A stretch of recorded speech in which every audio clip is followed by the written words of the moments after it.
Good day, everyone. I am Andrea Bimunsad, together with John Lester Lascunha, and we are the discussants for today's lecture. Our topic for today is all about social learning perspective of educational technology. But before we start to our formal discussion, let's have first our chapter outline.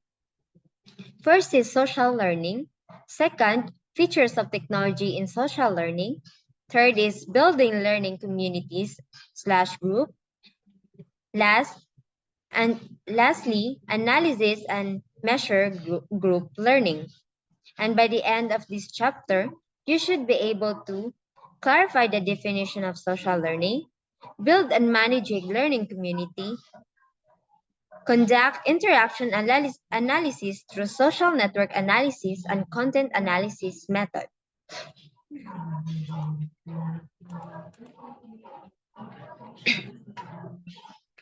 Social media is changing communication between individuals and organizations. People can now enjoy a new type of learning by integrating social media. With the aid of the internet, learners can get access to courses, instructional materials, and co-learners anytime and anywhere. In addition, learning with social media can provide a high degree of interactivity among participants who are separated both geographically, temporally, and culturally. Social media affords students many of the benefits of face-to-face interaction without the need to travel to specific places at specific times. In this chapter, we will introduce educational technology from the perspective of social learning and discuss the roles of technology in social learning, describe ways to build and manage learning community, and indicate methods to measure group learning. Excuse me. Social learning was proposed by Bandura, who believed people learn from others through observation, imitation, and modeling. Social learning may be defined as a change in understanding that goes beyond the individual to become situated within wider social units or communities of practice through social interactions between actors within social networks. For example, when a child sees one is punished for stealing, the child knows stealing is bad behavior. Second example, a younger sister observing an older sister being rewarded for a particular behavior is more likely to repeat that behavior herself. Excuse me. This is known as vicarious reinforcement. This relates to an attachment to specific models that possess qualities seen as rewarding. Children will have a number of models with whom they identify. These may be people in their immediate world, such as parents or older siblings, or could be fantasy characters or people in the media. The motivation to identify with a particular model is that they have a quality which the individual would like to possess. However, Bandura's definition does not emphasize the social context that is often important for learning. Winger describes social learning as active social participation in a community of practice. Winger and others stress the dynamic interaction between people and the context as they construct meanings and develop identities. In a sense, this is an extension beyond the behaviorism and cognitivism to take into account the influence of others and the context. Social learning emphasizes the fact that individuals learn from social interactions in communities and groups.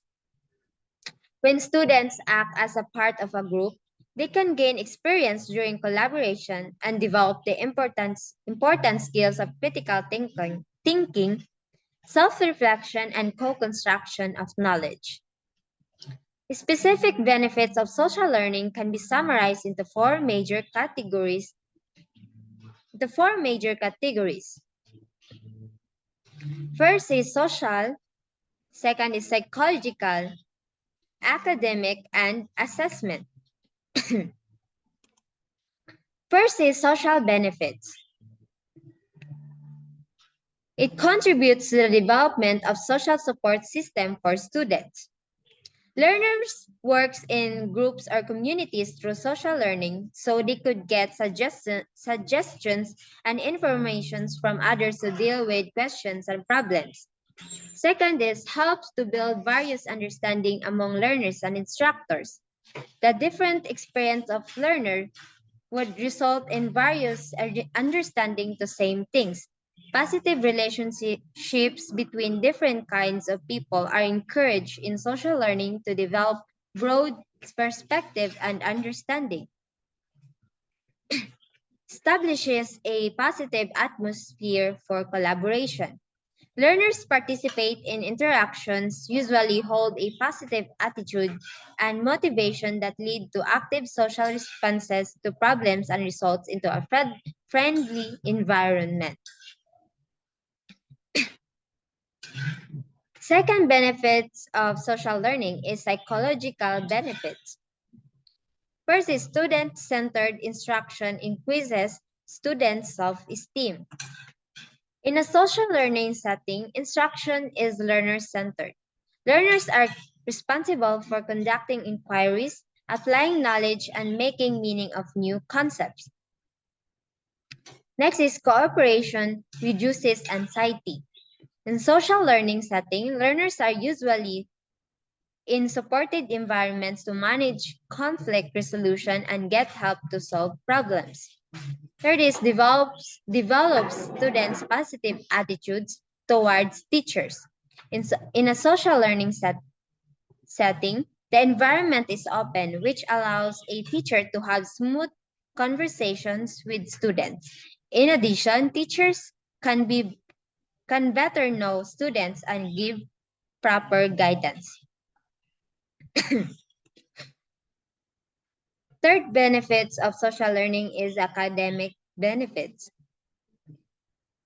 Classroom results are improved. Compared with face-to-face teaching, students in social learning deliver more complete reports, make higher quality decisions, and perform better on complex tasks that require groups to generate ideas and solutions. Next is critical thinking skills are promoted. When a learner interacts with others, the learner can analyze information from a broader perspective, which could improve his or her critical thinking skills. Next is students are actively involved in the learning process. The learner is the center in a social learning context, so learners own the responsibility for learning. They are actively involved in the learning process and more likely to be interested in learning. Problem-solving techniques are enhanced. When students work in pairs or small groups, one person is listening while others discuss the question under investigation. All involved are developing valuable problem-solving skills by formulating and discussing ideas while receiving immediate feedback from co-learners.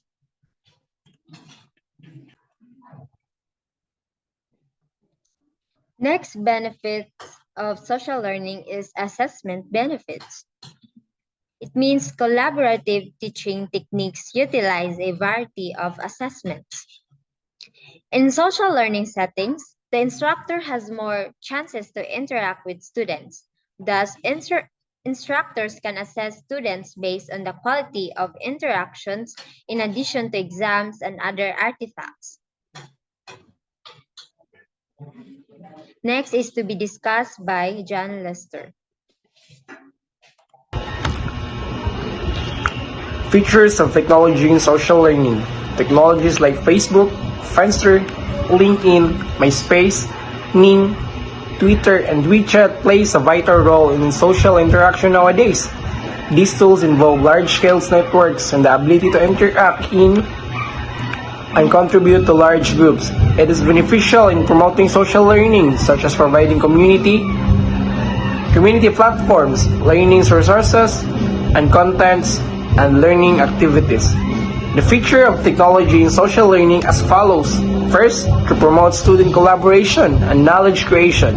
With the interactive nature of technology, students can communicate with others conveniently and represent knowledge clearly, which result in students' active and deep engagement in collaboration.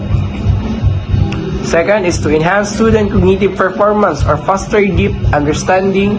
Social interaction is considered as a source of cognitive advancement. With the help of technology, students can get smooth communication with each other. Third is to add flexibility of the time and space for social learning. The virtual workspace has been increasing in its popularity in people's daily life. Students can finish their work in different places and time. Thus, they can overcome the trouble of place and time. Fourth is to promote student engagement and keep track of the students' collaboration. Learning analytics and big data are useful in monitoring learners' progress. Many learning platforms can track and analyze the behavior and learning processes to monitor and predict students' achievement and recommend intervention to promote learning. Social learning and computer-supported collaborative learning. There's an obvious relationship between social and collaborative learning as suggested. In addition, when technology is added to the mix, the relationship of computer-supported collaborative learning and social learning is worth highlighting. Key aspect of CSCL build on Vygotsky's social development theory and incorporate styles collaboration to suggest a pedagogical approach that emphasizes his shared construction of knowledge and understanding.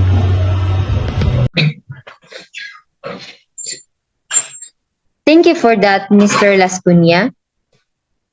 And let's move on to building and managing learning communities and groups, and the 5 stages of group development. Before building a group, how a group develops should be understood. Effective group development follows a structured process. Tuckman and Jensen summarized that process regarding 5 stages: forming, storming, norming, performing, and adjourning. First is forming. People with same goals come together and they need to know the similarities and differences of the team members. It means that the critical thing at this stage is to let members becoming familiar with each other and their tasks, discussing the scope of the effort, formulating the methods to deal with the task, and establishing the rules of engagement are relevant at this stage. Next is storming.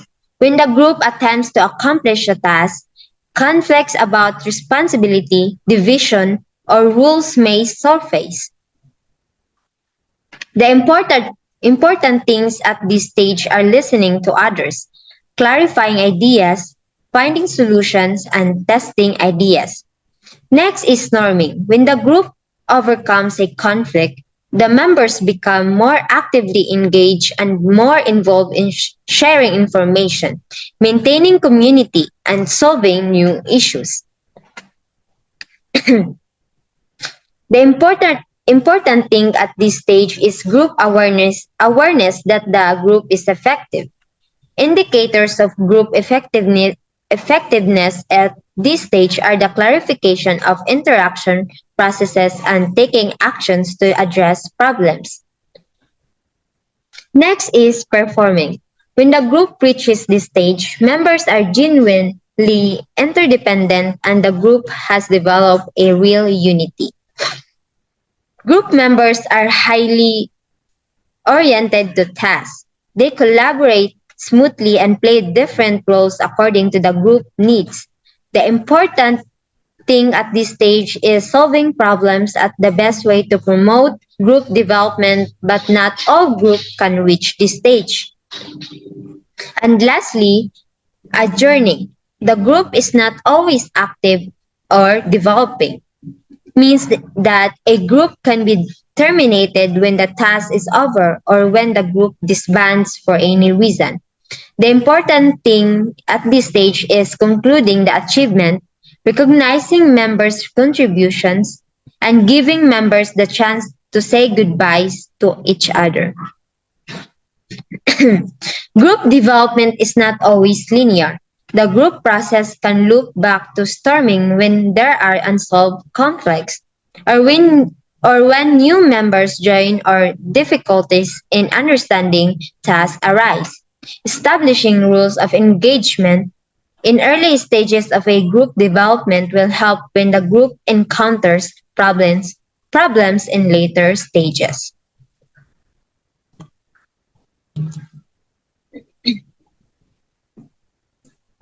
The next is to be discussed by Mr. Lascunha. Building and managing small groups. In a classroom environment, grouping has multiple possibilities. The person who will decide the groupings, students, teacher, or randomly assigned, depends on the task setting and group characteristics. The ideal size of the group depends on the purpose and content of a classroom teaching. First, how long does it take to form a group to learn? How much experience have the students had? How old are the students? What materials are available for students to use? How comprehensive are these materials? And after the group size is determined, different methods can be applied. Dreyer and Harder proposed 4 methods to build groups in classroom settings. First is randomly. Second, according to scores. Third, according to interest. And fourth is according to feelings. When the students are grouped, there is often a situation where someone is not included. The teacher needs to persuade the group to accept those students are not already included in the group. Therefore, the task of grouping is often done by the teacher. Whichever grouping method is used, students should be given a chance to change to another group. If students have the opportunity to participate in the selection partners, their acceptance of learning with their partners will also increase. Thus, the freedom to change partners will play a positive role in promoting student participation. And after the team has been identified, the role of each team member is accomplishing the task needs to clarify. Through this clear division of labor, the team can work together to enhance their confidence. In addition, the role team members can vary depending on the task. Building and managing communities. Learning communities provide necessary support for social learning. Learners interact with others in learning community and groups to form social relationships. However, the establishments and management of learning community need time and effort to follow the group development law. Essential elements for establishing phosphorus learning communities are informality, familiarity, honesty, openness, heart, passion, dialogue, rapport, empathy, trust, authenticity, disclosure, humor, and diverse opinions. And there are 4 stages of building and managing learning community. First is introduction. These steps is getting to know you phase. Some methods, such as self-introduction and ice-breaking tasks, can be used to create an initial and emotional connection with others in the community. Second is involved within the group. This step is a deeper understanding of group. As a part of group, some methods such as making group rules and clarifying task divisions can be used to make a deeper connections between individuals and the group. Third is form a primary interact.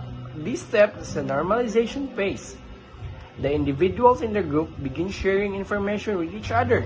For example, discussing the course contents. Some methods, such as providing feedbacks on interactions, can be used to promote interaction between the groups.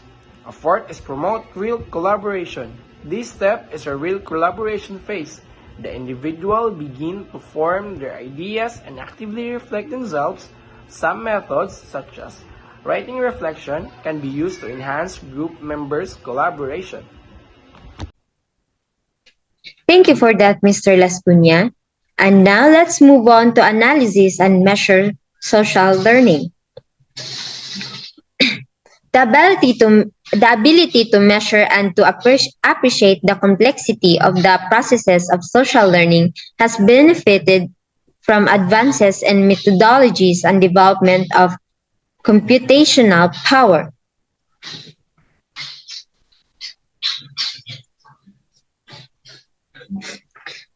Individuals' interaction pattern is an important assessment element of social learning. When people interact with each other, a social network is forming. The social network is a social structure made up of individuals or organizations called nodes, which are tied, connected by one or more specific types of interdependency, such as interaction, friendship, and kinship.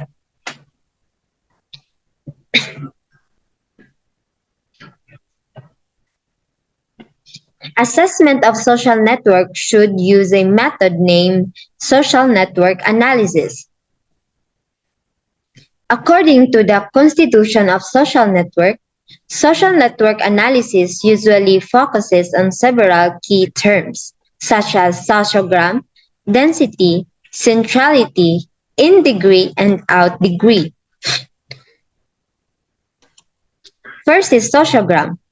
Sociogram is the visualization to show the situation of the whole or the part of the social network. In the sociogram, the mode represents the actor, the line represents the relationship between actors, and the arrow direction represents the information flow. Density. Density describes the connection degree of a network. It refers to the number of ties an actor has, divided by the total possible ties an actor could have. For example, if there are 10 actors, each actor could potentially have 9 ties. That means the actor could potentially connect to the other 9 actors. The bigger the number of density stands, the better the connection of the network.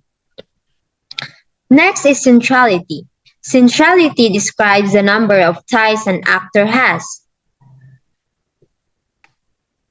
Centrality has 2 indicators, in degree and out degree. When the network has direction, there are 2 indicators to explain centrality, in degree and out degree. For example, if actor A comments on actor B, then the direction between them is A point to B. So out degree can be used to describe actor A because it is the one commented, and in degree can be used to describe actor B because it is the one who received comments. If an actor has higher in degree, it means the actor receives more information. If an actor has higher out degree, it means the actor provides more information. Next to be discussed by John Luster.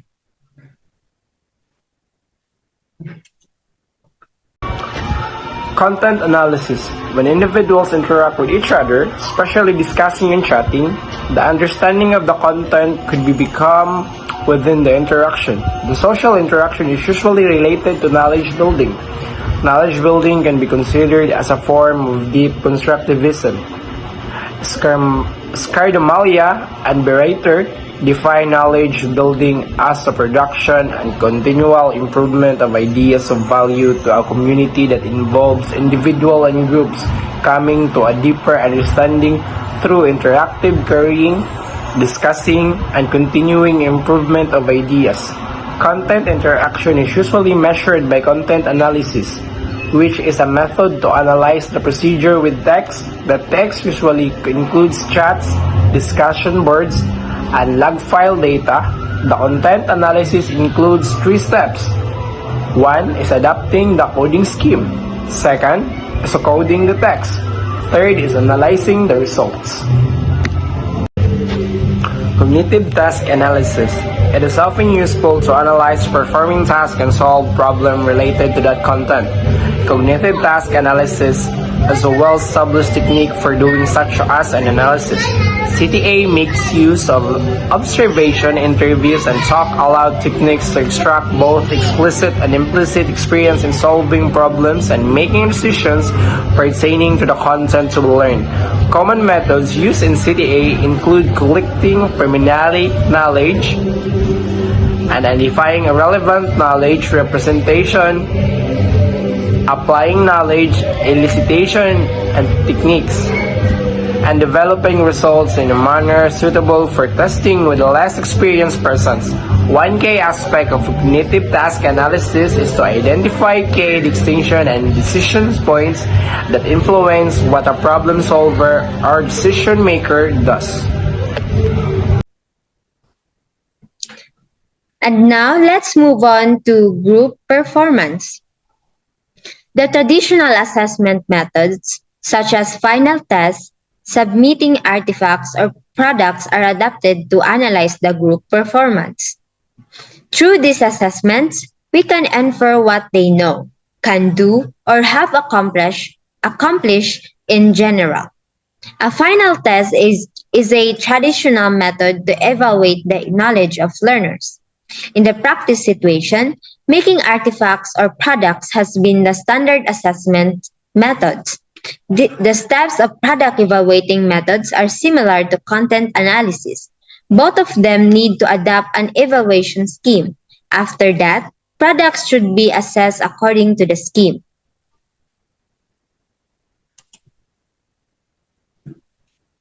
And the key points in this chapter is first, social learning can be considered as a change in understanding that goes beyond the individual to become situated within wider social units or communities of practice through social interactions between actors within social networks. Second, benefits of social learning can be summarized into three major categories: social, psychological, and academic. Third, features of technology in social learning can be described to promote student collaboration and knowledge creation, enhance student cognitive performance, or foster deep understanding, add flexibility of time and space for social learning, and promote student engagement and keep track of student collaboration. And that's all for today's lecture. Thank you and God bless.